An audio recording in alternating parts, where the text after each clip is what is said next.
IPL ஏலத்தில் தோனி பெயர் CSK விடுவிக்குமா? 2024 IPL தொடருடன் Dhoni ஓய்வு பெறுவார் என கூறப்பட்ட நிலையில் அவர் 2025 ஐபிஎல் தொடரிலும் விளையாடுவார் என சென்னை சூப்பர் கிங்ஸ் அணி வட்டாரம் தெரிவித்திருக்கிறது.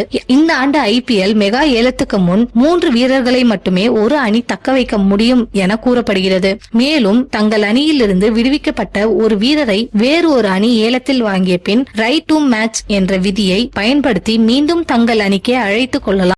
ஆக மொத்தம் 4 வீரர்களை மட்டுமே ஒரு அணி தக்க வைக்க முடியும். மற்ற வீரர்கள் எல்லாம் ஐபிஎல் ஏலத்துக்கு முன் விடுவித்துதான் ஆக வேண்டும். கடந்த காலத்தில் தங்கள் அணியில் ஆடிய வீரர்கள் தங்களுக்கு வேண்டும் என்றால் ஏலத்தில் மற்ற அணிகளுடன் போட்டி போட்டுதான் அவர்களை வாங்க முடியும். அந்த வகையில் தோனியின் சம்பளம் அதிகமாக இருப்பதற்காக ஏலத்தில் விடுவித்தால் பல்வேறு சிக்கல்கள் எழும். மறுபுறம் தோனியை சிஎஸ்கே தக்க வைத்தால் அவருடன் மேலும் 3 வீரர்களை மட்டுமே தக்க வைக்க முடியும். சில முக்கிய வீரர்களை ஏலத்தில் விடுவித்துவிட்டு பின் மற்ற அணிகளுடன் போட்டி போட்டு வாங்க வேண்டிய நிலைக்கு சிஎஸ்கே அணி தள்ளப்படும். இந்த இக்கட்டான சூழ்நிலை குறித்து பேசிய ஆகாஷ் சோப்ரா, தோனியை பொறுத்தவரை அவர் சிஎஸ்கே அணியில் இருக்க வேண்டும் என்று நினைத்தால் அவர் நிச்சயம் அணியில் இருப்பார். ஒருவேளை அவர் தனக்காக கொடுக்கப்படும் சம்பளம் அடுத்த 3 ஆண்டுகளுக்கு வீணாகும் என்று நினைக்கலாம். மற்ற வீரர்களை தக்க வைப்பதில் சிக்கல் ஏற்படும் என அவர் நினைக்கலாம். தனக்காக 8 அல்லது 10 கோடி வரை சிஎஸ்கே அணி செலவு செய்ய வேண்டும். அதன் காரணமாக வேறு வீரர்களை ஏலத்தில் விட்டுவிட்டு பின்பு மீண்டும் வாங்குவது சிக்கலாகும் என்று அவர் யோசிப்பார். சிஎஸ்கே அணி தோனியை தக்க வைக்குமா